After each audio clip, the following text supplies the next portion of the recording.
Hello everyone, welcome to Crystal IQ knowledge. इस video में हम पढ़ेंगे क्लास 8 सिविक्स का चैप्टर फर्स्ट इंडियन कॉन्स्टिट्यूशन का पार्ट 2। पार्ट फर्स्ट में हमने कई सारी चीज़ें देखी थी, तो आप उसको पहले देखिएगा, फिर इसके बाद में इस चैप्टर को मतलब कि कंटिन्यू करिएगा। ओके, तो हमने पहले कॉन्स्टिट्यूशन के बारे में देखा था, जैसे कि एक फुटबॉल में कई सारे रूल्स होते हैं गेम्स में, फुटबॉल गेम में है ना, दूसरे गेम्स में। तो उसी तरीके से हमारे कॉन्स्टिट्यूशन में भी कई सारे रूल्स लिखे हुए हैं। रिटन डॉक्यूमेंट है जिसमें कई सारे रूल्स लिखे हुए हैं। क्लास 7th और 6th और 7th में भी हमने कॉन्स्टिट्यूशन की कुछ चीज़ों के बारे में जाना था, है ना। हमें कॉन्स्टिट्यूशन की ज़रूरत क्यों पड़ती है, तो हमने पर्पस देखा था कॉन्स्टिट्यूशन की ज़रूरत क्यों पड़ती है हमको। जैसे कि उसमें कई सारे आइडियाज़ दिए रहते हैं जो कि हमारी एस्पिरेशंस को बताते हैं, हमारी कंट्री कैसी होनी चाहिए, है ना। और हमारी कंट्री के जो आइडियल्स वगैरह हैं, किस तरीके से हमारी कंट्री गवर्न की जाएगी। नेपाल में देखा था कि डेमोक्रेसी की मूवमेंट के बारे में, हमने डेमोक्रेसी का मूवमेंट चला था। सेकेंड पर्पस था हमारी कॉन्स्टिट्यूशन का, कंट्री का पॉलिटिकल सिस्टम कैसा होगा, किस तरीके की गवर्नमेंट होगी हमारे यहाँ, है ना। किस तरीके की पॉलिटी होगी और किस तरीके से हमारे यहाँ चलाया जाएगा, है ना, गवर्नमेंट। और फ्रीडम जो हमने ना, जो आर्टिकल 14 और 15 के बारे में भी हमने आपको समझाया था। ओके, फिर उसके बाद में एक और इम्पॉर्टेंट फंक्शन था हमारे कॉन्स्टिट्यूशन का कि डेमोक्रेसी में ना कोई डोमिनेंट ग्रुप जो है जो इंटर डोमिनेशन भी ना हो और इंटर डोमिनेशन भी ना हो। मतलब कि जैसे कि एक कम्युनिटी का एक पर्सन जो है, जो बाकी सारे लोगों को डोमिनेशन ना करे, उनके ऊपर अपना जो है रूल ना थोपे, है ना। और ऐसा भी ना हो एक कम्युनिटी दूसरी कम्युनिटी के ऊपर जो डोमिनेशन करे। ओके, और थर्ड सिग्निफिकेंस जो था कि हम कभी कभी ऐसे डिसीजंस ले लेते हैं इमोशन में बह करके, इससे हमारी जो कंट्री का लार्जर इंटरेस्ट अफेक्ट हो सकता है। तो कॉन्स्टिट्यूशन हमें इससे भी प्रोटेक्ट करते हैं कि हम ऐसे डिसीजंस ला लें जो कि हमारे जो कंट्री के बेसिक स्ट्रक्चर को अफेक्ट करे, या फिर हमारी कंट्री के, जैसे कि हमने डेमोक्रेसी और जो डिक्टेटरशिप के बारे में देखा था, है ना। डिक्टेटरशिप कभी कभी बोलते हैं लोग कि अच्छी होती है ना, ये तो वो जो है लॉन्ग रन के लिए ख़राब होती है हमारी कंट्री की। मतलब कि उससे क्या होगा कि बहुत सारे जो हमारी जो सिटीजन्स के राइट्स होंगे, जो उनकी फ्रीडम होगी, वो अफेक्ट होगी। ओके, तो कॉन्स्टिट्यूशन प्रोटेक्ट करते हैं इसको कि ऐसे प्रोविजंस जो है हमारी जो कॉन्स्टिट्यूशन में लिखे गए हैं वो इजीली चेंज ना कर दे कोई भी। ओके, तो उससे हमारे लार्जर का जो इंटरेस्ट है हमारी कंट्री का अफेक्ट ना हो। फिर अभी हम देखेंगे की features of the Indian constitution. इसमें आप रिकॉल कर सकते हैं, जैसे कि हमने नेपाल वाला एग्जाम्पल देखा, तो इससे बताते हैं कि हमारी कंट्री किस तरीके की होनी चाहिए, हम किस तरीके से, मतलब कि कॉन्स्टिट्यूटिव रूल क्या है कि ये बताते हैं। इससे हम देख सकते हैं कि it lays down the ideas that define the kind of country that we want to live in. तो हम कॉन्स्टिट्यूशन में ऐसे डिफाइन करते हैं कि किस तरीके की कंट्री में हम रहना चाहते हैं। जैसे कि डेमोक्रेटिक कंट्री में रहना चाहते हैं हम, है ना, जहाँ पर डेमोक्रेसी हो। सोशलिस्ट है हमारी कंट्री, जैसे कि जो वेलफेयर करती है, जो हमारे वेलफेयर गवर्नमेंट हो, है ना, लोगों का वेलफेयर करे, है ना, वैसा। सोवरिन हो, जो अपने डिसीजन सभी खुद ही लें, है ना। तो इस तरीके की कंट्री में रहते हैं। अभी हमने सुरेश वाला एग्जांपल देखा था, क्लास मॉनिटर, जो कि अपनी पावर का मिसयूज़ करता है। तो कोई भी अपनी पावर का मिसयूज़ ना करे, है ना। तो गवर्नमेंट चेक लगाती है कि लोग जो जो लीडर्स हैं पॉलिटिकल पावर, जो अपनी पावर का मिसयूज़ ना करें। और फिर देखा था हमने, जो गर्ल्स जो थी वो बास्केटबॉल नहीं खेल पाई थी क्योंकि बॉयज़ जो थे मेजॉरिटी में थे। ठीक है, तो इंट्रा कम्युनिटी डोमिनेशन भी नहीं होना चाहिए, और इंटर कम्युनिटी जो इंट्रा कम्युनिटी डोमिनेशन, मतलब कि एक ही कम्युनिटी का, ठीक है, एक पर्सन जो है बाकी सारी कम्युनिटी वालों पर डोमिनेशन कर रहा है, तो ये इंट्रा कम्युनिटी डोमिनेशन हो गया। इंटर कम्युनिटी डोमिनेशन होता है कि एक कम्युनिटी दूसरी कम्युनिटी के ऊपर हावी हो रही है ना। तो ये भी ना हो, ठीक है, सभी लोगों को साथ में लेकर के चला जाए। शबनम जो थी वो टीवी देखना चाहती थी, पर उसको रिवीजन भी करना था क्योंकि उसका टेस्ट था। तो उसने क्या किया, अपने लॉन्ग टर्म इंटरेस्ट को फुलफिल किया, जो कि उसका टेस्ट देना था, ठीक है। तो रिवाइज करती तो टेस्ट अच्छे से दे पाती। तो जो है शॉर्ट टर्म चीज़ के पीछे उसने अपना लॉन्ग टर्म चीज़ नहीं खोई, मतलब कि इमोशन में बह कर के कभी कभी हम कह देते हैं ना डिक्टेटरशिप अच्छी है, डेमोक्रेसी ख़राब है। तो ये हमने आपको समझाया था, तो वही चीज़ है। ओके, अब देखते हैं हम key features of the Indian constitution के बारे में। The Indian constitution and key features, Indian constitution के बारे में जानेंगे और इसके key features. By the beginning of the 20th century, मतलब कि 1900 के शुरू से 1900 के बाद में जो भी हुआ ना, वो तो इंडियन नेशनल मूवमेंट बहुत ज़्यादा बढ़ गया था ब्रिटिश रूल के अगेंस्ट, है ना। सेवरल डिकेड से ब्रिटिश रूल जो थे वो जो उनका चल रहा था रूल, है ना, कई साल, वो जो कई दशकों से, है ना। एक डिकेड होता है 10 साल का। तो फिर नेशनल मूवमेंट भी बढ़ता जा रहा था। फ्रीडम स्ट्रगल के टाइम पर during the freedom struggle nationalist had devoted a great deal of time to imagining and planning what a free India will be like. तो जब फ्रीडम स्ट्रगल हमारे यहाँ मूवमेंट चल रहा था, ठीक है, तो नेशनलिस्ट हमारे जो लीडर्स थे उन्होंने सोच लिया था कि हमारा जो फ्री इंडिया होगा वो कैसा होगा। मतलब कि जो हमारा आज़ाद भारत होगा वो कैसा होगा, है ना, एक डेमोक्रेटिक कंट्री होगा, उसको चलाना कैसे है, आगे लेकर के कैसे चलना है अपने देश को। Under the British they had been forced to obey the rules that they had very little role in making. तो ब्रिटिश के टाइम पर हमारे यहाँ जो इंडियंस तो थे नहीं रूल बनाने में, है ना। तो जो ब्रिटिशर्स जो लॉ बनाते थे, जो रूल बनाते थे, वो मानने पड़ते थे, ज़बरदस्ती लोगों के ऊपर थोपे जाते थे। The long experience of authoritarian rule under the colonial state convinced Indians that free India should be a democracy in which everyone should be treated equally and be allowed to participate in the government.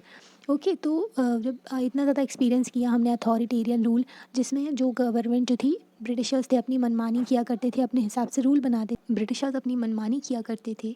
Colonial state थे हम, मतलब कि जो colonial government जो थी, हम Britishers जो थे ना, उन्होंने इंडिया को कॉलोनी बना के रखा था। ऐसे ही कई कंट्रीज़ को अपना कॉलोनी बना करके रखा था।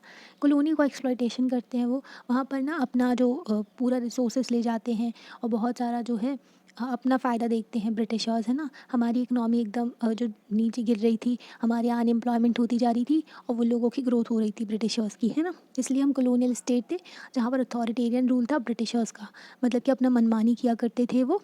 ठीक है, तो जब ना ये सारी चीज़ें देखने के बाद जो हमारे लीडर्स थे, उनने सोच लिया था कि इंडिया कैसा होगा, तो फ्री इंडिया जो होगा एक डेमोक्रेसी होगा, ठीक है, जहाँ पर लोगों का शासन होगा जो है, जहाँ पर सभी लोग पार्टिसिपेट किए करेंगे गवर्नमेंट में, ठीक है, और सभी लोग जो है इक्वली ट्रीट उनको ना इक्वल ट्रीटमेंट मिलेगा। ब्रिटिशर्स ने भी बहुत डिस्क्रिमिनेशन किया था। उनका डिस्क्रिमिनेशन ऐसा वाला नहीं था कि रिलीजन, गवर्नमेंट, इसके जो रिलीजन, कास्ट वगैरह के बेसिस पे या फिर जेंडर के बेसिस पे, उनका डिस्क्रिमिनेशन ये था कि यू आर, जो इंडियंस हैं हम लोग, ठीक है, हम कॉलोनी के जो लोग हैं ना, तो हम लोग सिविलाइज्ड नहीं हैं, हम लोग के पास में कम बुद्धि है।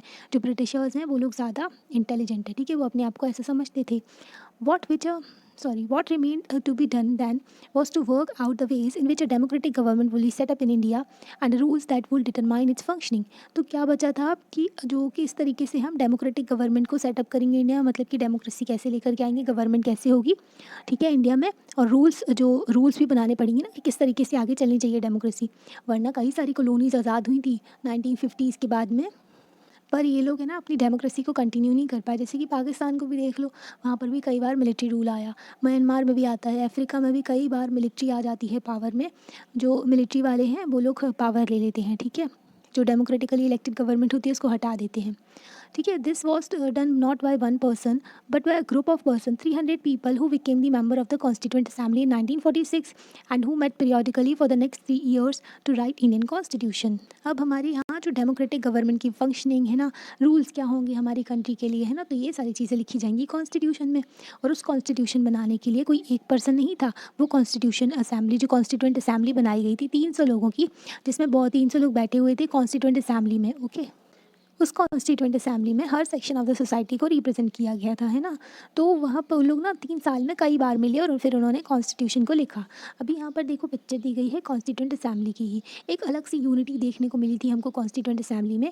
Each of the provision of the future constitution was discussed in a great detail.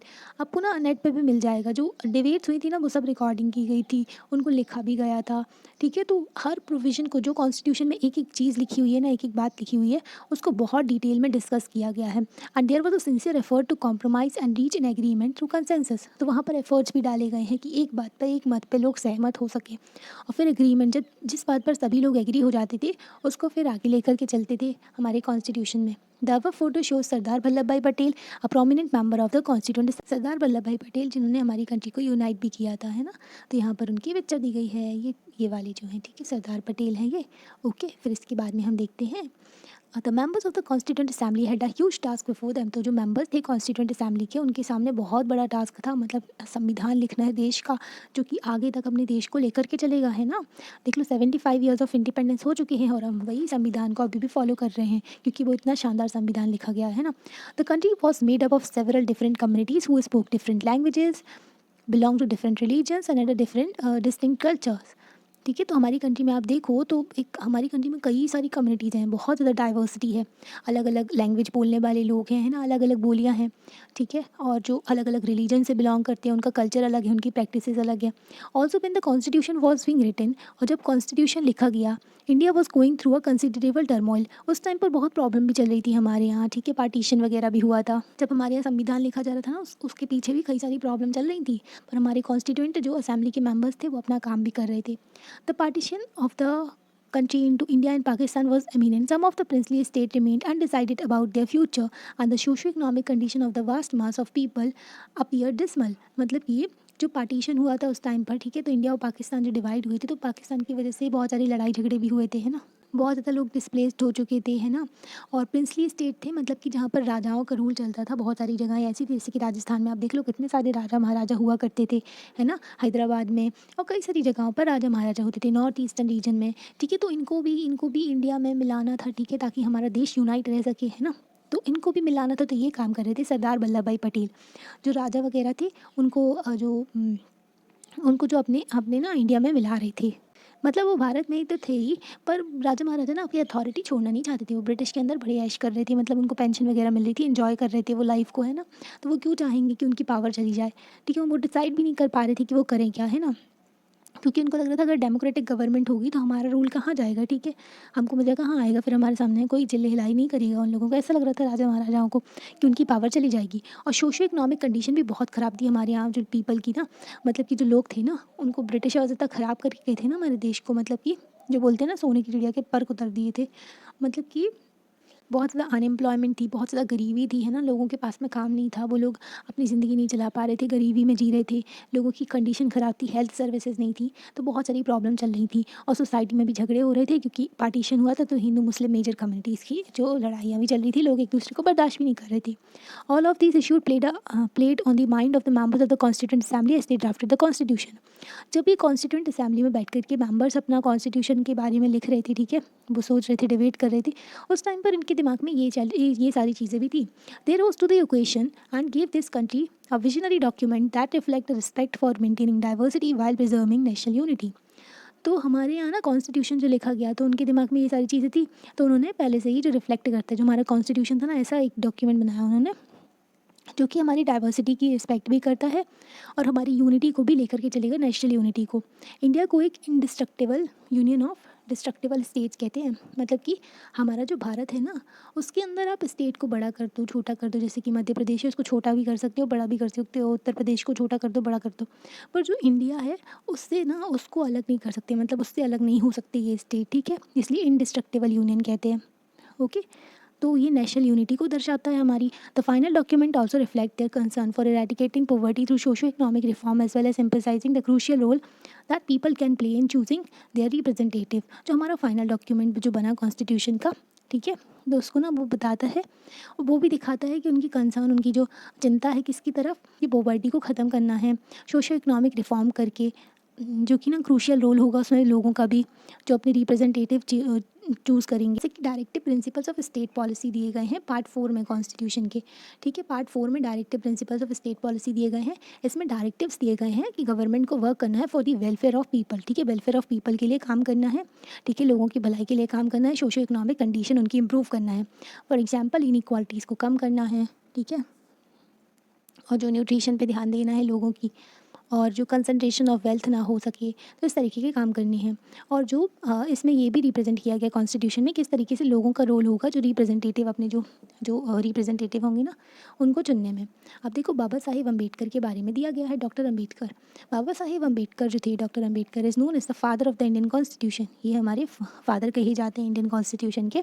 Doctor Ambedkar believe करते थे that his participation in the constituent assembly helped the scheduled caste to get some safeguard in the draft constitution. तो ना doctor Ambedkar को, जो अम्बेडकर जी थे, तो उनका ऐसा लगता था कि उनका जो पार्टिसिपेशन है कॉन्स्टिट्यूंट असेंबली में, उसकी वजह से जो शेड्यूल कास्ट है उनको कुछ सेफ गार्ड्स मिले हैं। जो इंडियन कॉन्स्टिट्यूशन का ड्राफ्ट पहले प्रिपेयर करते हैं, फिर वो फाइनल बनता है ना, तो उसमें शेड्यूल कास्ट की कंडीशन बहुत ख़राब थी उस टाइम पर, और शेड्यूल ट्राइब की, पर शेड्यूल कास्ट की बहुत ज़्यादा थी। But he also stated that although laws might exist, scheduled castes still had a reason to fear because administration of these laws were in the hands of the caste of Hindu officers. But इनको थोड़ी ये भी थी कि जो laws तो हैं, ठीक है, लॉ बना दिए जाते हैं पर लोग उसको फॉलो नहीं करते ना, अपनी मनमानी करते हैं। तो जो लॉ शेड्यूल कास्ट है वो उनको थोड़ा डरने की ज़रूरत ये भी है, क्योंकि जो एडमिनिस्ट्रेशन होगा इस लॉ को जो इम्प्लीमेंट करेंगे, इसका जो ध्यान रखने वाले हैं वो कास्ट है हिंदू ऑफिसर्स की। ठीक है, जो किसके हाथों में है, ये हिंदू ऑफिसर्स की। He therefore urged the scheduled caste to join the government as well as the civil services. ठीक है, तो उन्होंने भी अर्ज किया लोगों को, बोला शेड्यूल कास्ट के जो भी बैकवर्ड कम्युनिटी से थे ना, तो उनको बोला कि आप ना, जो कि पिछड़े हुए थे, जिनके साथ में बहुत अन्याय हुआ था, तो उनको बोला कि आप भी गवर्नमेंट ज्वाइन करो। उनके लिए भी रिजर्वेशन प्रोवाइड किया गया सीट्स में, है ना, सीट में। और जो सिविल सर्विसेज ज्वाइन करो उनको भी बोला गया, शेड्यूल कास्ट को भी, है ना। इसी तरीके से अगर आप एग्जाम्पल लो, जैसे कि अगर सारे मेल ही बैठे रहेंगे तो फिर जो मेल अगर वुमेन के लिए लॉ बनाएंगे तो कैसे चलेगा, है ना। वुमेन को अपनी कंडीशन के बारे में ज़्यादा पता रहता है ना। तो सोसाइटी में क्या है, कोई और आपका जो जिसने वो फील नहीं की चीज़, तो वो किस तरीके से बता सकता है ना। तो अगर वुमेन्स जो पार्लियामेंट में बैठेंगी, सिविल सर्विसेज में आएंगी, तभी वो अपना जो सोसाइटी के लिए काम कर पाएंगे, अपने जो उनकी कंडीशन बेटर कर पाएंगी, जो अदर जो फीमेल्स हैं उनके लिए, है ना। जब वो इसका एडमिनिस्ट्रेशन का पार्ट बनेंगे, है ना। तो अगर किसी को अपनी कंडीशन सही करनी रहती है तो उनको एडमिनिस्ट्रेशन का पार्ट बनना पड़ता है, ठीक है। Sorry sorry sorry. अब हम देखते हैं की फीचर्स ऑफ द कॉन्स्टिट्यूशन को। Listed below the key features of the Indian constitution. अब इंडियन कॉन्स्टिट्यूशन के की फीचर्स देखते हैं। While reading these keep in mind the above mention concern for diversity, unity, socio economic reforms and representations that the author's of this document were grappling with. तो जब हम ये constitution के ये फीचर्स पढ़ेंगे तो हमें अपने दिमाग में ये चीज़ रखना है कि हमारा जो जो हमारे कॉन्स्टिट्यूशन लिखने वाले जो लोग थे ना, उन्होंने डाइवर्सिटी का ध्यान रखा, यूनिटी का, सोशो इकोनॉमिक रिफॉर्म होने चाहिए कंट्री में, इसका भी ध्यान रखा, ठीक है। Try and understand the ways in which they tried to balance these concerns with their commitment to transforming independent India into a strong democratic society. तो हमें समझने की कोशिश करनी चाहिए कि किस तरीके से उन्होंने बैलेंस बनाया इन कंसर्न्स, जो ये ना चिंता थी ये diversity, unity, socio economic reform की, और अपना कमिटमेंट दिया, और किस तरीके से इंडिया को एक इंडिपेंडेंट स्ट्रॉन्ग स्टेट बनाएंगे, वो डेमोक्रेटिक सोसाइटी। ओके। तो फेडरलिज्म, फर्स्ट टॉपिक है फेडरलिज्म। फेडरलिज्म जो है इसका मतलब होता है existence of more than one level of government in the country. तो मतलब कि एक लेवल गवर्नमेंट नहीं है, कई सारे लेवल्स होते हैं गवर्नमेंट के, एक से ज़्यादा। जैसे कि हमारे यहाँ देख लो आप, पहले यूनियन गवर्नमेंट होती है, फिर स्टेट गवर्नमेंट होती हैं कई सारी, फिर पंचायती लेवल होते हैं ना, पंचायत राज वाले। ओके। तो जो म्यूनिसिपैलिटीज़ होती हैं तो कई लेवल होते हैं गवर्नमेंट के। We have government at the state level. तो हमारे यहाँ गवर्नमेंट है स्टेट लेवल पर, सेंट्रल लेवल पर जो कि नेशनल गवर्नमेंट है। Panchayati raj is the third tier on the government. तो पंचायती राज थर्ड लेवल है गवर्नमेंट का। You have read about the class, हमने 6th बुक में पढ़ा था। और फिर 7th जो क्लास 7th की बुक में हमने स्टेट गवर्नमेंट के बारे में देखा था, ठीक है। And this year we will read more about the central government. जैसे कि हमने 6th में पंचायती राज के बारे में देखा था, 7th में स्टेट गवर्नमेंट के बारे में। इस साल हम जो है ना 8th क्लास की बुक में हम देखेंगे नेशनल गवर्नमेंट के बारे में, जो कि सेंट्रल गवर्नमेंट है। The vast number of communities in India mean that the system a system of government needed to be devised that did not involve only persons sitting in the capital city of New Delhi and making decisions for everyone. तो हमारी country में इतनी सारी communities हैं, ठीक है। तो हमारे यहाँ सिस्टम सिर्फ ऐसा नहीं होना चाहिए कि जो कैपिटल सिटी न्यू दिल्ली में बैठा हुआ पर्सन बस मेकिंग लॉ बनाने में, डिसीजन के लिए जो पार्टिसिपेट करे, बल्कि इस तरीके का होना चाहिए कि जो instead it was important to have another level of government in the state so that decisions could be made for that particular area. बल्कि ना ये भी इंपॉर्टेंट है कि जो अनदर लेवल गवर्नमेंट भी होनी चाहिए, स्टेट लेवल पर भी गवर्नमेंट होनी चाहिए जो कि अपने एरिया के लिए डिसीजंस ले सके। While each state in India enjoy autonomy and exercising power on certain issue subjects of national concern require that all these states follow the law of the central government. देखो हर state की अपनी power है अपने area में, वो जो state government है वो अपने एरिया के लोगों के लिए लॉज बनाती हैं, ओके। और कुछ चीज़ें ऐसी होती हैं, कुछ लॉज ऐसे होते हैं जो सेंट्रल गवर्नमेंट बनाती है और सभी स्टेट्स को फॉलो करने पड़ते हैं। जैसे कि अगर हम एग्जांपल लेते हैं एक्सटर्नल अफेयर के, कि किसी कंट्री से हमारे देश के रिलेशन कैसे होंगे। डिफेंस की बात हो गई कि कंट्री की सिक्योरिटी के रिलेटेड जो होते हैं। स्टेट के अंदर पुलिस है, पुलिस की पावर स्टेट के पास है, पर जो मिलिट्री वगैरह हैं, जो CAPF जो सेंट्रल आर्म पुलिस फोर्सेज हैं, तो वो तो होम मिनिस्ट्री के अंदर आती है। डिफेंस जो एयरफोर्स, आर्मी और जो नेवी है वो आती है डिफेंस मिनिस्ट्री के अंदर, ओके। तो ये जो होती है नेशनल लेवल की सिक्योरिटी होती है ना। तो ये इन चीज़ों पर अगर देखें हम, कम्युनिकेशन से रिलेटेड लॉज हो गए तो सेंट्रल गवर्नमेंट बनाती है और सभी लोगों को फॉलो करने पड़ते हैं, सारे स्टेट्स को। The constitution contain list that detail issues that each tier of the government can make laws on. Constitution में 7th schedule of the constitution divide करते हैं, 3 लिस्ट प्रोवाइड करते हैं, ठीक है। 7th शेड्यूल में 3 लिस्ट दी गई हैं। 3 लिस्ट है, सेंट्रल लिस्ट, स्टेट लिस्ट और कॉन्करेंट लिस्ट। सेंट्रल लिस्ट में जो यूनियन गवर्नमेंट है, जो सेंट्रल गवर्नमेंट है, वो लॉज बनाती है। स्टेट लिस्ट में स्टेट के सब्जेक्ट दिए गए हैं कि किस किस सब्जेक्ट में स्टेट लॉज बना सकते हैं। जैसे कि हो गया वाटर, हो गया इरीगेशन, हो गया एग्रीकल्चर, हो गया, है ना। जैसे वे स्टेट लिस्ट के। कॉन्करेंट लिस्ट में दोनों जन लॉ बना सकते हैं, जैसे कि एजुकेशन हो गया, फॉरेस्ट हो गया, है ना। तो इनमें दोनों जन लॉ बना सकते हैं। एक होती है रेसिडरी सब्जेक्ट। रेसिडरी सब्जेक्ट जो कि लिखे नहीं गए हैं कहीं पर एकदम से आ जाती हैं, जैसे कि क्रिप्टो करेंसी की बात कर लो आप, है ना। डिजिटल जो सोशल मीडिया वगैरह जिससे भी चैलेंज आ रहे हैं, तो रेसिडरी सब्जेक्ट में जो किसके पास में पावर होती है, इसमें पार्लियामेंट के पास में पावर होती है लॉ बनाने की, ओके। तो हमने आपको बता दिया ये कि जो लिस्ट में डिवाइडेड है ये डिटेल्स में। इसके बारे में आप बड़ी जो आगे क्लासेस में देखोगे और पढ़ोगे, ओके। तो इतना ध्यान रखने की ज़रूरत नहीं है, ठीक है। In addition the constitution also specifies where each tier of the government can get money from the work it does. तो इसमें ये भी डिसाइडेड है कि गवर्नमेंट जो है उनको जो मनी कहाँ से मिलेगा, जैसे टैक्स वगैरह की लगाने की पावर है ना, वो यूनियन गवर्नमेंट के पास में है ना। Under the federalism the states are not merely agent of the federal government but draw their authority from the constitution as well. तो फेडरलिज्म में ये तो है कि हमारे यहाँ ना जो स्ट्रॉन्ग जो सेंटर होते हैं, ठीक है, जो स्ट्रॉन्ग सेंटर होता है मतलब कि यूनियन गवर्नमेंट बहुत पावरफुल है। पर ये भी है कि कॉन्स्टिट्यूशन से स्टेट गवर्नमेंट को भी पावर मिलती है, तो हमारे यहाँ फेडरलिज्म भी स्ट्रॉन्ग है, ठीक है।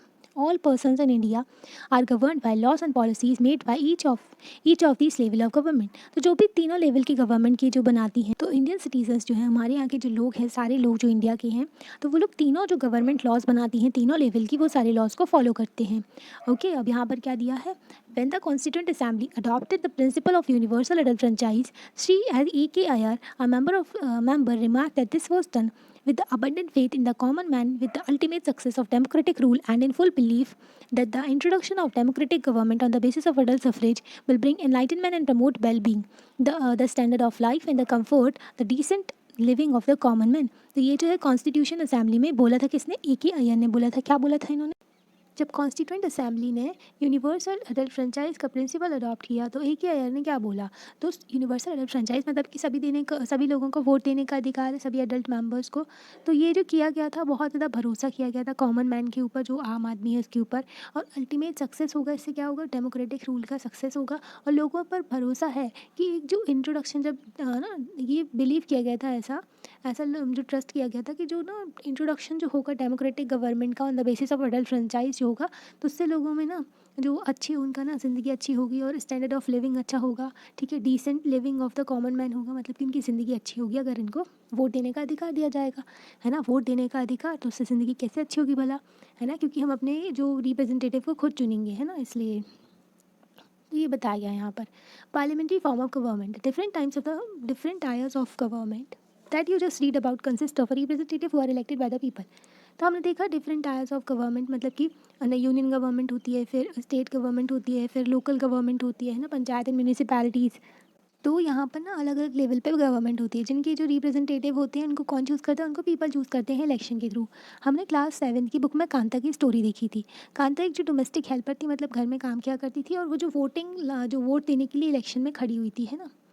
The constitution of India guarantees the universal adult franchise for all citizen. हमारे कॉन्स्टिट्यूशन जो है सभी लोगों को यूनिवर्सल अडल्ट फ्रेंचाइज देते हैं, सारे सिटीजन्स को। पार्लियामेंट्री फॉर्म ऑफ गवर्नमेंट में सभी लोगों को यूनिवर्सल अडल्ट सफरेज दिया गया है, मतलब कि सभी लोग जो है अपने रिप्रेजेंटेटिव को चुन सकते हैं वोट दे करके। When they were making the constitution, जो कॉन्स्टिट्यूंट जो असेंबली के मेंबर्स थे ना, जब कॉन्स्टिट्यूशन बना रहे थे, तो उनको ऐसा लगा कि freedom struggle had prepared the masses for universal adult suffrage, and that this will help encourage a democratic mindset and break the clutches of traditional caste gender hierarchies। तो इससे क्या होगा कि कॉन्स्टिट्यूएंट असेंबली के मेंबर्स को लगा कि freedom struggle जो है उन्होंने प्रिपेयर किया है मासेस को, जो लोग हैं उनको, कि वो लोग जो है यूनिवर्सल अडल्ट सफरेज के लायक हैं, मतलब कि वो वोट देने का अधिकार रखते हैं। और इससे इंकरेजमेंट किसको मिलेगा, जब यूनिवर्सल अडल्ट सफरेज होगा, हमारे यहाँ सभी लोगों को वोट देने का अधिकार होगा, तो डेमोक्रेसी बढ़ेगी, ठीक है, डेमोक्रेटिक माइंडसेट जो है वो इंक्रीज़ होगा। और जो भी ट्रेडिशनल कास्ट क्लास के बेसिस पे, जेंडर के बेसिस पे जो डिफरेंसेस होते हैं, हायरार्कीज होती है, ऊंच नीच वगैरह होती है, तो वो नहीं रहेगी। This means that people of India have direct rule in electing their representative. तो लोगों का जो डायरेक्ट रूल होगा अपने रिप्रेजेंटेटिव को चुनने में। तो हमारे यहाँ हर सिटीज़न, इर्रिस्पेक्टिव उसका क्या सोशल बैकग्राउंड है, कोई भी सिटीज़न है, उसको अधिकार है कि वो इलेक्शन लड़ सकता है और अपने आप को रिप्रेजेंटेटिव बना सकता है, ठीक है, पॉलिटिकल पार्टी से बिलोंग कर सकता है, फिर इंडिपेंडेंट मेंबर बन के भी इलेक्शन लड़ सकता है। These representatives are accountable to the people. तो ये रिप्रेजेंटेटिव होते हैं ना, ये अकाउंटेबल किसके होते हैं, लोगों के द्वारा चुने गए हैं, तो लोगों की तरफ ही अकाउंटेबल रहेंगे उनको। मतलब कि अगर रिप्रेजेंटेटिव कुछ भी गलती करते हैं, तो फिर उनको ना सवाल के जवाब देने पड़ेंगे, जो लोगों के, ठीक है, जिन्होंने उनको चुना है, ठीक है, जो लोग हैं। ओके, अगर जैसे कि पॉलिटिशियंस कुछ भी गड़बड़ करते हैं, फिर उनको इलेक्शन में हरा देते हैं पीपल, है ना, तो वही होता है। तो ये अकाउंटेबल है पीपल के। हम इनके बारे में और जानेंगे। रिप्रेजेंटेशन जो क्रूशियल है, बहुत इंपॉर्टेंट है हमारे डेमोक्रेटिक फंक्शनिंग में, यूनिट 2 में इस बुक की, ठीक है। अब देखते हैं separation of power according to the constitution. संविधान के accordingly there are 3 organs of the government. 3 organ होते हैं हमारी गवर्नमेंट के, legislature, executive and the judiciary. Legislature जो होते हैं वो, legislature refer to our elected representative, जिनको हम चुनते हैं ना, वो लेजिस्लेचर में आते हैं, वो इलेक्टेड रिप्रेजेंटेटिव होते हैं। ओके, तो executive is a smaller group of people who are responsible for implementing laws and running the government. तो जो एक्सिक्यूटिव होते हैं, एक छोटा ग्रुप होता है लोगों का, जो कि रिस्पॉन्सिबल होते हैं किसके लिए, जो लॉज है उसको इम्प्लीमेंट कर सकें, जो लॉज बनाए गए हैं ना लेजिस्लेचर के द्वारा, तो उसको फोर्स में ला सकें, ओके, और गवर्नमेंट को चला सके, ठीक है। मतलब कि जो देखो, सबको हमने इलेक्ट किया, ये जाकर के पार्लियामेंट में बैठ गए। अब इसमें बहुत सारे हैं जो कि एक पॉलिटिकल पार्टी से बिलोंग करते हैं और कई सारे हैं जो कि अपोजिट पॉलिटिकल पार्टी से बिलोंग करते हैं। तो जिसकी भी मेजॉरिटी होती है ना, जो भी एक पॉलिटिकल पार्टी से ज़्यादा होते हैं, ठीक है, तो वो फॉर्म कर लेते हैं गवर्नमेंट, और वो जो गवर्नमेंट फॉर्म करने वाले होते हैं वो कहलाते हैं एग्जीक्यूटिव। एग्जीक्यूटिव जो होते हैं लॉज को इम्प्लीमेंट करते हैं और गवर्नमेंट चलाते हैं, है ना। Judiciary of which you will read more in unit 3 में हम जुडिशरी के बारे में और पढ़ेंगे। पर ये सिस्टम है जिसमें कोर्ट होते हैं, कोर्ट के बारे में बताया गया है। अगर कोई भी लॉ हमारे जो ना संविधान को वॉयलेट करता है तो जुडिशरी उसको नल एंड वॉइड कह देती है, बोलती है ये लॉ है ना अप्लीकेबल नहीं होगा। In order to prevent the misuse of power by any of the branches of government, constitution ने सभी को जो ऑर्गन्स को है एक्सरसाइज की डिफरेंट पावर के लिए, देखो कि कोई भी जो जैसे कि एग्जीक्यूटिव हो गए, जुडिशरी हो गई, लेजिस्लेचर हो गए, ये लोग अपनी पावर का मिसयूज़ ना करें, इसलिए संविधान ने इनको सेपरेट पावर दी गई है, अलग अलग, ठीक है। संविधान में इनकी पावर्स लिखी हुई है और एक दूसरे के ऊपर चेक भी लगाते हैं। जैसे कि जो लेजिस्लेचर हैं वो लॉ बनाते हैं, अगर लॉ गलत होता है तो जुडिशरी उसको नल एंड वॉइड कर देती है। लेजिस्लेचर जो हैं वो एग्जीक्यूटिव के ऊपर भी नज़र रखते हैं, मतलब कि एग्जीक्यूटिव से जो क्वेश्चन वगैरह पूछते हैं कि ये लोग कैसा काम कर रहे हैं, ठीक है। और जो एग्जीक्यूटिव से क्वेश्चन वगैरह पूछते हैं, और जो जैसे कि गवर्नमेंट है ना वो अकाउंटेबल भी रहती है जो लेजिस्लेचर के लिए।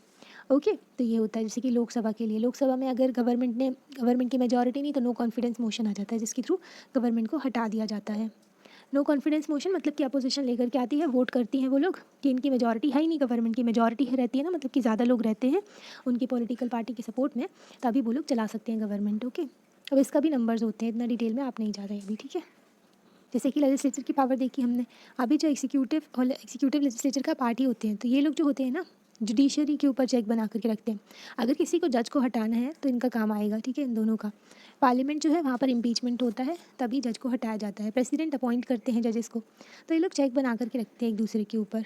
तो इससे क्या होता है, बैलेंस ऑफ पावर बनी रहती है हमारे यहाँ, हर ऑर्गन एक दूसरे के ऊपर चेक रखता है, और जो एग्जीक्यूटिव लेजिस्लेचर और जुडिशरी, तो बैलेंस ऑफ पावर बनी रहती है ऑल थ्री के अंदर। Member of the constituent assembly feared that the executive might become strong and ignore the responsibility to the legislature। तो मेंबर जो थे कॉन्स्टिट्यूएंट असेंबली के, उनको एक डर था कि एग्जीक्यूटिव बहुत ज़्यादा पावरफुल बन जाएगी, स्ट्रॉन्ग बन जाएगी, और क्या करेगी, इग्नोर कर देगी जो लेजिस्लेचर के लिए जो अकाउंटेबिलिटी रहती है। तो फिर असेंबली ने क्या किया, include member of provision of the assembly therefore included a number of provisions in the constitution to limit and control the actions taken by the executive branch of the government as a whole. तो constituent assembly ने कई सारे ऐसे steps लिए, okay, मतलब कि वो कई सारे प्रोविजन ऐड किए कॉन्स्टिट्यूशन में, ताकि जो गवर्नमेंट है उसको लिमिट कर सके, है ना, जो एग्जीक्यूटिव है उसकी पावर्स को लिमिट कर सके, ठीक है। मतलब कि जैसे कि कई सारी चीज़ें हैं, नो कॉन्फिडेंस मोशन है, ओके, और ना क्वेश्चन आर होता है जहाँ पर क्वेश्चंस पूछे जाते हैं गवर्नमेंट से। ओके, अब देखते हैं the word state is often used in this chapter. आपने देखा कई बार वर्ड स्टेट यूज़ किया गया है इस चैप्टर में, इसका मतलब स्टेट गवर्नमेंट नहीं है, ठीक है। अगर आप अपनी कंट्री के लिए कंट्री के अंदर स्टेट्स की बात कर रहे हो तो वो होती है स्टेट गवर्नमेंट, वो होता है आपकी कंट्री का पार्ट। पर अगर आप ओवरऑल पूरे देश जो वर्ल्ड में स्टेट की बात करें तो हर एक कंट्री को स्टेट की तरह रेफर किया जाता है। Rather, when we use state, we are trying to distinguish it from the government. Government is responsible administrating and enforcing law. Government responsible किसके लिए होती है, लॉ वगैरह के लिए, है ना, लॉ जो है उनको जो इम्प्लीमेंट करने के लिए, इन्फोर्स करने के लिए, जो लॉ को लागू करने के लिए। The government can change with the election, government change हो जाती है इलेक्शन के थ्रू, ओके, जो पॉलिटिकल पार्टी दूसरी आ जाती है ना पावर में, पर स्टेट वही रहता है। State on the other hand refer to a political institution that represent a sovereign people who occupy a definite territory. तो स्टेट जो है, स्टेट कभी चेंज नहीं होता, इंडिया थोड़ी चेंज होगी, है ना, इंडिया तो इंडिया है, ओके। गवर्नमेंट जो इसमें रूल कर रही है ना, जैसे कि पॉलिटिकल पार्टी अभी दूसरी है, फिर दूसरी आ जाती है, फिर वो दूसरी आ जाती है ना, तो इस तरीके से होता है। तो स्टेट का भी चेंज नहीं होता है। स्टेट एक जो स्टेट है एक पॉलिटिकल इंस्टीट्यूशन जो कि रिप्रेजेंट करता है सोवरेन, हमारे ना, मतलब कि हम लोग जो है सोवरेन है, अपने डिसीजंस खुद लेते हैं, ओके, किसी के ऊपर डिपेंडेंट नहीं है, कोई कंट्री हमारे बिहाफ में डिसीजंस नहीं लेती है। तो हमारे पास एक डेफिनाइट टेरिटरी है, हमारे पास एक जगह है ना प्रॉपर, हमारे भारत का मैप है, हमारा भारत एक उसमें पूरी जगह है। वी कैन बस स्पीक इंडियन स्टेट, इसलिए हम इंडियन स्टेट कह सकते हैं, नेपाली स्टेट कह सकते हैं, है ना, ऐसे किसी भी कंट्री को स्टेट कहते हैं वर्ल्ड लेवल पर, ओके। इंडियन स्टेट है the democratic form of government. अब इंडियन स्टेट में एक डेमोक्रेटिक फॉर्म है हमारी गवर्नमेंट का, मतलब कि डेमोक्रेसी है हमारे यहाँ, लोगों का रूल है। गवर्नमेंट और the executive is one part of the state, government होगा, एग्जीक्यूटिव होगा, तो ये जो पार्ट होते हैं स्टेट के पार्ट है ये। State refers to more than just government and can not be use interchangeably. तो स्टेट बहुत बड़ा टर्म है, गवर्नमेंट से मोर ही है, ज़्यादा ही है गवर्नमेंट से, तो इसको इंटरचेंजेबली आप यूज़ नहीं कर सकते कि गवर्नमेंट को स्टेट बोले हो, गवर्नमेंट स्टेट नहीं होती है, ओके। अब फंडामेंटल राइट्स, फोर्थ फीचर हमारे कॉन्स्टिट्यूशन का है fundamental right. The section of the section on fundamental right has often been refer to as the conscience of the constitution. इसको हमारे कॉन्स्टिट्यूशन का विवेक कहा जाता है, जो फंडामेंटल राइट्स है। बहुत ही इंपॉर्टेंट चीज़ है हमारे कॉन्स्टिट्यूशन में। जब अंग्रेज़ों ने हमारे यहाँ इतना सारा अत्याचार किया, लोगों के ऊपर रूल किया, तो हमारे जो फ्रीडम फाइटर्स थे वो समझ गए थे कि लोगों के पास में कुछ अधिकार होने चाहिए, कि आगे जाके कोई गवर्नमेंट ऐसी ना बन जाए, मनमानी ना करने लगे। इसलिए फंडामेंटल राइट्स दिए गए जो कॉन्स्टिट्यूशन में, लोगों को उनके अधिकार दिए गए। अगर फंडामेंटल राइट्स का वॉयलेशन होता है तो लोग डायरेक्टली हाईएस्ट कोर्ट में जा सकते हैं, सुप्रीम कोर्ट में। हाईएस्ट कोर्ट जो सुप्रीम कोर्ट है हमारा, हाँ, और हाई कोर्ट में भी जा सकते हैं रिट के थ्रू कि किसी ने हमारे फंडामेंटल राइट का वॉयलेशन किया है। देखो यहाँ पर दिया गया है, कॉलोनियल रूल जो थे उन्होंने बहुत ज़्यादा सस्पिशन क्रिएट कर दिया था, जो suspicious of the state in the minds of nationalist जो थे हमारे यहाँ लीडर्स जो थे, उनके माइंड में कि ये जो कॉलोनियल गवर्नमेंट है इन्होंने कितना वायलेशन किया हमारे रूल्स का। अगर कोई ऐसा फ्यूचर में हो जाता है फिर क्या होगा, है ना। तो फ्यूचर का देख करके उन्होंने, और जो पास्ट का सीख करके हिस्ट्री से, उन्होंने अपने जो कॉन्स्टिट्यूएंट असेंबली के मेंबर्स थे उन्होंने कई सारे प्रोविजंस डाले हमारे कॉन्स्टिट्यूशन में, जो कि लोगों को प्रोटेक्ट कर सके। तो इसलिए इन लोगों ने कुछ रिटन राइट दिए हैं अगेंस्ट। तो क्या है कि मिसयूज़ नहीं कर सकता स्टेट अपनी पावर को इंडिपेंडेंट इंडिया में। तो जो फंडामेंटल राइट हैं वो लिमिट करते हैं स्टेट को, ठीक है, मतलब कि इंडिया में जो गवर्नमेंट है ना उसको। Fundamental rights therefore protect citizens against the arbitrary and absolute exercise of power by the state. तो फंडामेंटल राइट प्रोटेक्ट करते हैं सिटीजन्स को कि कोई भी अपना मनमाना या फिर अपना जो जैसा भी अपने मन का रूल नहीं कर सकता है, जो अपनी पावर का मिसयूज़ नहीं कर सकता है गवर्नमेंट में से, है ना। स्टेट में कई सारे आते हैं, जैसे कि प्राइवेट भी आ गई, गवर्नमेंट भी आ गई। स्टेट में सारे लोग जो भी पावरफुल है ना सब आ जाते हैं।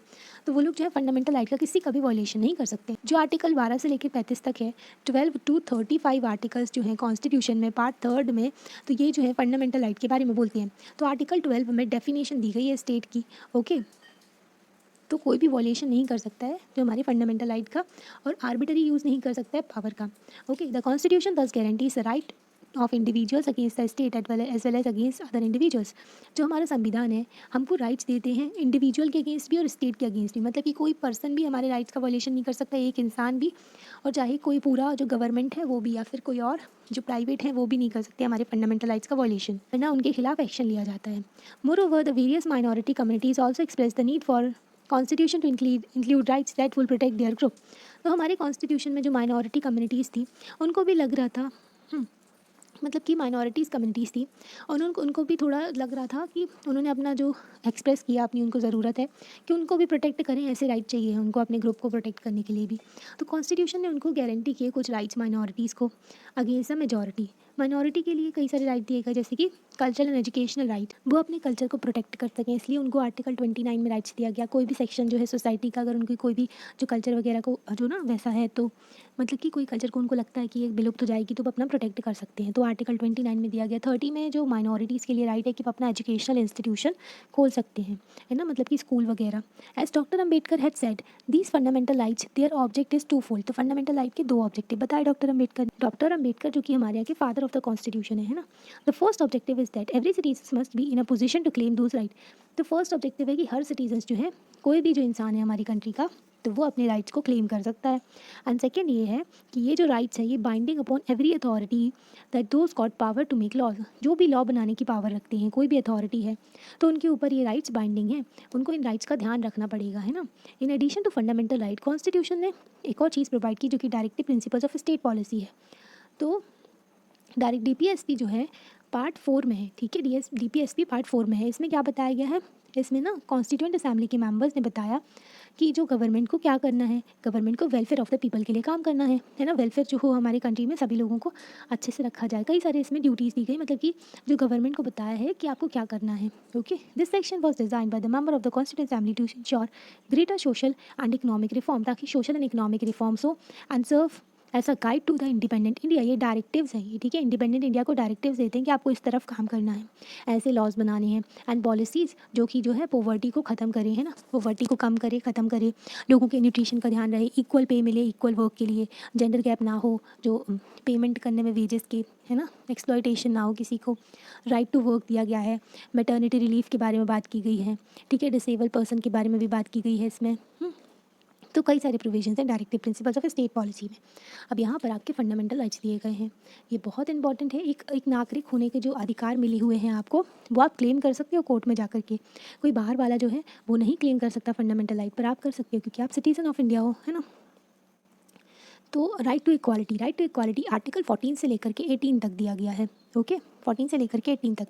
All persons are equal before the law, सभी लोग जो हैं इक्वल हैं बिफोर द लॉ, मतलब कि लॉ के सामने सभी लोग इक्वल हैं। This means that all person shall be equally protected by the laws of the country. इसका मतलब है सारे लोग जो हैं उनके ऊपर इक्वली लॉज जो अप्लाई होते हैं ना, जब लॉ अप्लाई होंगे इक्वली तो लॉ से प्रोटेक्शन भी सभी लोगों को इक्वली मिलेगा, है ना। It also state that no citizen can be discriminated against on the basis of their religion, caste और सेक्स। मतलब कि आर्टिकल 14 में इतना दिया गया है। ओके, फिर आता है ये आर्टिकल 15 का है कि किसी भी सिटीज़न जो है उसको डिस्क्रिमिनेट नहीं किया जाएगा on the basis of religion के बेसिस पे, कास्ट के बेसिस पे, सेक्स के बेसिस पे। ओके, मतलब किसी के रिलीजन के बेसिस पे आप उनके साथ में डिस्क्रिमिनेशन नहीं कर सकते। Every person has access to all public places including play ground, hotel, shops etcetera. तो कहीं भी जो है जो लोग हैं कहीं भी वो जा सकते हैं, जैसे कि पब्लिक प्लेसेस पे, जैसे कि होटल हो गए, है ना, जो खेलने का मैदान होता है, शॉप वगैरह हो गई, तो हर जगह वो जा सकते हैं। आर्टिकल 14-15 देखा, state can not discriminate anyone in matters of employment. State जो है वो किसी के साथ डिस्क्रिमिनेशन नहीं कर सकता on the matter of employment. ये आर्टिकल 16 है। But there are exception to this, you will read in about later in this book. इसकी भी कई सारे एक्सेप्शंस हैं, वो हम जो है अगली बुक में जो देखेंगे, ठीक है, मतलब इसी बुक में देखेंगे आगे। जैसे कि हम आपको भी बताते हैं कि जो एक्सेप्शन ऐसे हैं कि स्पेशल प्रोविजंस बना सकते हैं स्टेट फॉर द, जैसे कि वुमेन के लिए, है ना, weaker sections of the society के लिए, चिल्ड्रंस के लिए, या फिर जो बैकवर्ड कम्युनिटी है SC ST के लिए, है ना, तो उनके लिए स्पेशल प्रोविज़न बना सकते हैं। और यहाँ पर ये भी आर्टिकल 17 में बोला गया था, practice of untouchability has also been abolish. मतलब कि प्रैक्टिस ऑफ अनटचेबिलिटी तो क्राइम है। ओके, इसमें तो जेल हो जाती है। जो protection of civil rights act है ना, उसके तहत इनमें जेल हो जाती है अगर कोई अनटचेबिलिटी प्रैक्टिस करता है, मतलब कि छुआछूत कर किसी को ना, बहुत ज़्यादा डिस्क्रिमिनेशन, क्योंकि डिग्निटी के भी अगेंस्ट है। इसमें तो आर्टिकल 7, अगर कोई अनटचेबिलिटी करता है तो आर्टिकल 17 का वॉयलेशन होता है, आर्टिकल 21 का वॉयलेशन होता है, आर्टिकल 15 का भी वॉयलेशन होता है ना। तो कई सारे आर्टिकल्स लग जाते हैं यहाँ पर, तो है ना, जिनका वॉयलेशन होता है। तो आर्टिकल 17 में, आर्टिकल 18 भी बता देते हैं। आर्टिकल 18 में एबोलिशन ऑफ टाइटल, मतलब कि पहले ना अंग्रेज़ क्या करते थे, बड़े बड़े टाइटल दिया करते थे, है ना, तो उससे इनइक्वालिटी सी फील होती थी। तो हमारे यहाँ कोई भी जो है टाइटल नहीं दिया जाता है। ओके, तो वो टाइटल नहीं होता है हमारे यहाँ, है ना, तो इसी के लिए एबोलिशन ऑफ टाइटल बोला गया है। अभी राइट टू फ्रीडम जो है 19 से 22 तक दिया गया है। आर्टिकल 19 से 22 तक राइट टू फ्रीडम है। This include right to freedom of speech and expression. Article 19 में freedom of speech and expression है, आपको बोलने का अधिकार है, अपनी चीज़ों को एक्सप्रेस करने का अधिकार है। राइट टू फॉर्म एसोसिएशन, आप एसोसिएशन फॉर्म कर सकते हो, कहीं भी जा सकते हो कंट्री में, कहीं भी रह सकते हो कंट्री में, ठीक है, और कोई भी ऑक्यूपेशन आप जो आपका बिजनेस है वो कर सकते हो, है ना। तो आर्टिकल 19 में ये दिए गए हैं। आर्टिकल 21 राइट टू लाइफ की बात करता है। आर्टिकल 21A जो है, 21A में एजुकेशन के बारे में, राइट टू एजुकेशन जो है, राइट टू एजुकेशन किसको, 6 से 14 साल तक के बच्चों को कंपलसरी एजुकेशन होती है ना। तो वो फिर 22 जो है इसमें बात की जाती है, जो पहले आर्टिकल 20 आता है। ओके, 20 में आता क्या, तो 19 हो गया, 21 हो गया। 20 में आता है protection in respect of conviction for an offence. अगर आपने कोई ऑफेंस कर दिया है, कोई क्राइम वगैरह हो जाता है ना, तो उसमें क्या प्रोटेक्शन मिली हुई है, सिविल और क्रिमिनल ऑफेंस में, ये बताया गया है, ठीक है। आज जो जैसे कि वकील वगैरह के बारे में ऑफेंस आपने किया है कि नहीं, उसके बारे में कितना जो है, तो इन सब चीज़ों के बारे में। आर्टिकल 22 में प्रिवेंटिव एंड प्यूनिटिव डिटेंशन है, ठीक है। तो मतलब कि प्रिवेंटिव डिटेंशन कि अगर कोई जो पर्सन है वो क्राइम कमिट कर सकता है, कोई बड़ा इवेंट होने वाला है हमारी कंट्री में और उसकी में के लिए वो पर्सन खतरा है, ठीक है, तो उसको ना प्रिवेंटिव डिटेंशन, उसको ना बंद कर लेते हैं। ओके, ऐसा होता है कई बार, जैसे कि प्राइम मिनिस्टर वगैरह आ रहे हैं, तो कुछ लोग होते हैं जिनके ऊपर शक होता है, तो उनको प्रिवेंटिव डिटेंशन में डाल देते हैं। प्यूनेटिव डिटेंशन की मतलब कि आपने जिसने किसी ने भी कोई क्राइम किया है तो उसको प्रॉपर कोर्ट में ट्रायल के बाद में उसको पनिशमेंट दी जाती है, ताकि वो ऐसा कुछ ना करे फिर आगे। ओके, और लोगों के लिए एग्जाम्पल भी सेट होता है कि आपको ऐसा नहीं करना है। फिर आता है right against exploitation. Right against exploitation जो है 23 एंड 24 आर्टिकल्स में आते हैं। 23-24 तो कॉन्स्टिट्यूशन प्रोहिबिट करते हैं trafficking in human being, force labour and employment of children under the 14 years of age. तो ट्रैफिकिंग इन ह्यूमन बींग मतलब कि लोगों को बेचना खरीदना जो होता है ना, और जो ज़बरदस्ती काम करवाया जाता है, फोर्स डिलीवर होता है, बिना पेमेंट के लोगों से जो काम करवाया जाता है, तो ये सब प्रोहिबिटेड है, ये क्राइम है। इसके लिए कई सारे लॉ भी हैं, ठीक है। और आर्टिकल जो 24 है वो बोलते हैं prohibition of child labour under the age of 14, मतलब कि 14 साल से नीचे के बच्चों को आप चाइल्ड लेबर में या फिर हजार्डियस जो वर्क है, जो भी खतरनाक फैक्ट्रियों में काम है, वो सब नहीं करवा सकते। 14 के ऊपर से भी है कि जो हजार्डियस वर्क में आप काम नहीं करवा सकते, पर बच्चे थोड़ा बहुत हेल्प करते हैं पेरेंट्स को, इसलिए 14 के ऊपर वालों को नहीं, पर हाँ 14 के नीचे वालों को तो मना किया गया है एज के, है ना। Right to freedom of religion, ये 25 से 28 तक आता है। Right to freedom of religion, जैसे कि रिलीजियस फ्रीडम दी गई है सभी सिटीजन्स को, हर पर्सन अपना प्रैक्टिस कर सकता है, प्रोफेस कर सकता है, अपने रिलीजन के बारे में बता सकता है, जो भी उसको रिलीजन पसंद है वो अपना प्रैक्टिस कर सकता है, और कन्वर्जन भी कर सकता है, पर फोर्सफुल कन्वर्जन अलाउड नहीं है ना। Cultural and educational right, cultural and educational right ये 29 और 30 में दिए गए हैं। तो कॉन्स्टिट्यूशन बोलते हैं ऑल माइनॉरिटीज़ रिलीजियस और चाहे लिंग्विस्टिक हो, लैंग्वेज के बेसिस पे भी माइनॉरिटीज़ होती हैं। ओके, तो उनके पास में ना अपना एजुकेशन इंस्टीट्यूशन को सेटअप कर सकते हैं, आर्टिकल 30 में बोला गया है, ताकि अपना प्रिजर्व कर सकें अपने कल्चर को, है ना, और डेवलप कर सकें। ये जो है heart and soul of the constitution बोलते हैं, right to constitutional remedies, article 32 में आता है ये, जो कि अलाउ करता है सिटीजन्स को कि वो कोर्ट में जा सकते हैं अगर किसी भी राइट का वायलेशन होता है। जो भी अगर जैसे कि किसी भी राइट का आपका वायलेशन होता है तो आप कोर्ट में जा सकते हो। तो ये जो है ये राइट टू कॉन्स्टिट्यूशनल रेमेडीज़ में बताया गया है। ओके, फिर यहाँ पर अभी देखते हैं फिफ्थ जो फीचर है हमारी कॉन्स्टिट्यूशन का, सेक्युलरिज्म है। A secular state is one in which the state does not officially promote any religion as the state religion. Secular state वो होता है जहाँ पर एक जो स्टेट होती है, जो कि गवर्नमेंट की बात करें आप, तो वो जो है किसी एक पर्टिकुलर रिलीजन को प्रमोट नहीं करते हैं, ठीक है, स्टेट रिलीजन के तौर पर। जैसे कि ना ऐसे स्टेट्स भी होते हैं जो कि ना एक पर्टिकुलर रिलीजन को अपने स्टेट का रिलीजन मान लेते हैं और वो कंट्री ज़्यादा आगे नहीं बढ़ पाती है। जैसे कि पाकिस्तान है, तो यहाँ पर जो है एक रिलीजन को अपना स्टेट का रिलीजन माना हुआ है ना। वैसे कई सारे स्टेट्स होते हैं जो कि एक पर्टिकुलर रिलीजन को अपना एक स्टेट रिलीजन मान के चलते हैं। ओके, फिर बाकी सारी जो माइनॉरिटीज़ होती हैं वो सफ़र करती हैं, पर हमारी कंट्री एक सेक्युलर स्टेट है जहाँ पर स्टेट का कोई रिलीजन नहीं है, इक्वली सारे रिलीजन को रिस्पेक्ट मिलती है और सारे रिलीजन को प्रोटेक्ट किया जाता है। Understand the ways in which the country's history often determines the kind of constitution that a country adopt for itself। हमारे जो समय आपको है ना, मतलब आप समझ रहे होगे आप, है ना, इतना ज़्यादा पढ़ने के बाद में, कि कंट्री की हिस्ट्री बताती है। जैसे कि फंडामेंटल राइट्स भी हमने देखे, डायरेक्टिव भी दिए हैं गवर्नमेंट ने, है ना, पार्लियामेंट्री फॉर्म ऑफ गवर्नमेंट देखा, फेडरलिज्म देखा, तो कुछ ना कुछ हमारी हिस्ट्री से लिंक है, इसलिए हमने ऐसे फीचर्स अडॉप्ट किए हमारे कॉन्स्टिट्यूशन में। तो कंट्री की जो हिस्ट्री होती है, जो हमारी कंट्री का पास्ट है, उससे ना डिटरमाइन होता है, उससे हमें जो कॉन्स्टिट्यूशन कैसा चाहिए हमारी कंट्री के लिए, कैसा होना चाहिए, वो बहुत ज़्यादा इन्फ्लुएंस होता है ना। The constitution plays a crucial role in laying out the ideals that we would like all citizens of the country to adhere to, including the representatives that we elect to rule us। तो constitution जो है वो बहुत important role रहता है उनका, कि वो आइडियल्स बताते हैं कि हमारे जो जैसा हमको ना सारे सिटीजन्स को चाहिए हमारी कंट्री को, ठीक है, वो सभी इसको फॉलो करते हैं, चाहे वो रिप्रेजेंटेटिव हो जो भी हम इलेक्ट करते हैं। Just like in the game of football, अच्छा, change of constitutive rule will affect the game. जैसे कि अगर आप फुटबॉल के जो रूल चेंज करते हो तो गेम ही पूरा चेंज होने लगता है ना, अफेक्ट करता है गेम को। Indian constitution has been amended over the years to reflect the new concerns of the polity. Indian constitution में आर्टिकल 368 के तहत अमेंडमेंट भी किया जाता है, मतलब कि कुछ भी अगर इसमें बदलाव की ज़रूरत है तो जो है गवर्नमेंट जो है, जो लेजिस्लेचर है पार्लियामेंट में बैठ करके वो लोग अमेंडमेंट करते हैं कॉन्स्टिट्यूशन में। Often a major change in the constitution means a change in the fundamental nature of the country. तो कुछ भी चेंज होता है कॉन्स्टिट्यूशन में तो वो उससे क्या होता है, फंडामेंटल नेचर भी चेंज हो जाएगा हमारी कंट्री का, ये भी चेंज हो जाता है। पर हमारे यहाँ जो है हमारे जो कुछ फीचर्स जो है बेसिक फीचर है हमारे कॉन्स्टिट्यूशन के, उनको कोई भी चेंज नहीं कर सकता है ना, क्योंकि वो बेसिक फीचर है हमारे कॉन्स्टिट्यूशन के। सुप्रीम कोर्ट ने केशवानंद भारती केस में ये बोला था कि जैसे कि फंडामेंटल राइट हो गए, है ना, डायरेक्टिव प्रिंसिपल्स हो गए। ओके, तो मतलब कि ऐसे कोई भी चेंजेस नहीं किए जाएंगे जो कि हमारे बेसिक फीचर को अफेक्ट करें, है ना, जो कि हमारे बेसिक आइडियल्स को अफेक्ट करे, जो हमारे कॉन्स्टिट्यूशन के, जो हमारी कंट्री का, जैसे कि डेमोक्रेटिक गवर्नमेंट है ना, पावर जो है जो दी गई है, ओके, यूनियन गवर्नमेंट को, स्टेट गवर्नमेंट को। We saw in this case of Nepal, जैसे कि हमने नेपाल के केसेस में देखा, उन्होंने न्यू कॉन्स्टिट्यूशन अडॉप्ट किया ताकि वो डेमोक्रेसी बन सके। The different features of the Indian constitution outline above, हमने कई सारे फीचर्स देखे अभी इंडियन कॉन्स्टिट्यूशन के, फेडरलिज्म देखा, parliamentary form of government, secularism, fundamental rights, है ना, कई सारे फीचर्स देखे हमारे कॉन्स्टिट्यूशन के। तो involve complicated ideas that are ऑफर नॉट ईजी टू ग्रेस्प। इसमें थोड़े कॉम्प्लिकेटेड आइडिया हैं, है ना, ईजी नहीं है कि आप जल्दी से समझ जाएं या फिर इसको फटाक से एकदम ग्रेस्प कर लें, समझ में आ गया सारा कुछ। Don't worry too much about this for the moment, इतना ज़्यादा टेंशन मत लो अभी के टाइम पर, है ना। In the rest of the book, आप जो आगे की बुक में भी पूरे जो चैप्टर्स हैं और अपनी हायर क्लासेस में भी, you will read more about these different features of the Indian constitution. तो आपको और जानने को मिलेगा हमारे कॉन्स्टिट्यूशन के डिफरेंट फीचर्स को, है ना, जो हमारे संविधान में डिफरेंट फीचर्स हैं उनके बारे में आप और जान पाओगे and understand more substantially what they mean, और आप इसको और अच्छे से समझ पाओगे जब और ज़्यादा पढ़ोगे। ओके, यहाँ पर दिया गया है जो फोटोज़ बताई गई हैं member of the constituent assembly की, ठीक है, जो कि साइन कर रहे हैं कॉन्स्टिट्यूशन की कॉपी में। फाइनल सेशन हुआ था 24 जनवरी 1950 में। The first photo from the top shows the prime minister Pandit Jawaharlal Nehru. ये देखो यहाँ पर ना नेहरू जी है, ये है नेहरू, ठीक है, ओके, तो नेहरू के बारे में।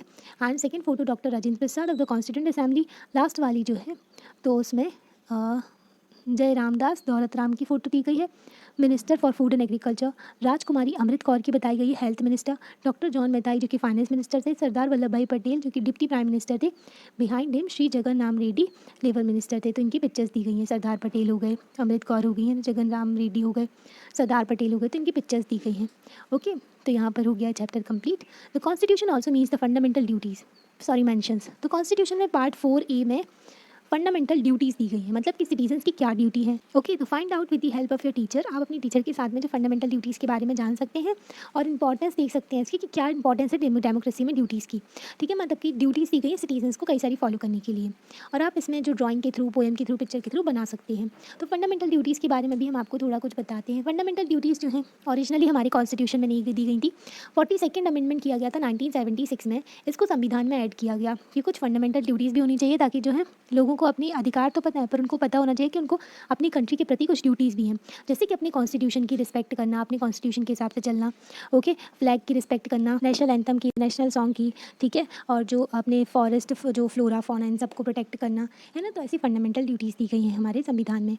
ओके, चैप्टर हो गया है कंप्लीट। आपको कैसा लगता है आप लाइक करके बता सकते हैं और चैनल को सब्सक्राइब भी कर सकते हैं और अपने फ्रेंड्स के साथ में शेयर कर सकते हैं। Okay, thank you.